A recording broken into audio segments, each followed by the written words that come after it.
Игелекле эшләр эстафетасын дәвам итеп мәктәп укучылары алар нигездә тәрбиягә алган балалар чаңгы юлына басарга булды. Бүгенге көндә Нурлат районында 69 шундый гаилә исәпләнә. 2 тәрбиягә иң күп бала алучы авыл бар. Шуларның берсе җирлеккә караучы Түбән Чаглы.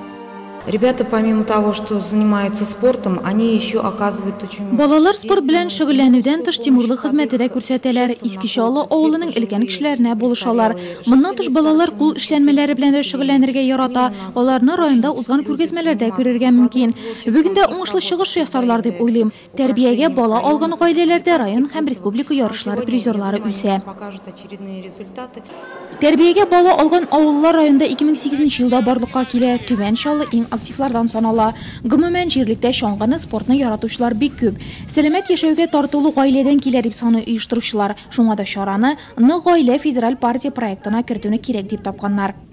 Все главное воспитание человека, ребенок получает в семье. Бала тип тәрбияне гаиләдә ала. Нык гаилә проекты гаилә институтын ныгытырга, баланы дөрес тәрбияләүгә юнәлдерелә. Аның илнең лаеклы гражданы булып үсүен күздә тота.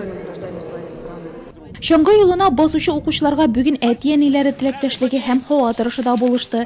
Кояш, салкын булса да шуарга рәхәт. Һәр сыйныфка үз дистанциясе бирелде. Заниматься спортом с первого класса. Спорт белән мин беренче сыйныфта ук шөгыльләнә башладым. Дусларым кызыктырды дисәм дә була. Шулай итеп мин бар ярышларда да беренче урыннар алырга тырышам. Мы всей семьей выходим на лыжи. Без чаңгыда гаиләбез белән бергә йөрибез. Әти-әниләр белән бик кызык. Алар спорт турында күп нәрсә сөйли ала. Финишка килүчеләрне кайнар чәй һәм бал белән тәмле коймаклар көтеп торды. Чара азагында җиңүчеләр билгеләнде. Укучыларга Бердәм Россия партиясеннән мактау кәгазьләре, медальләр һәм татлы бүләкләр өләшенде.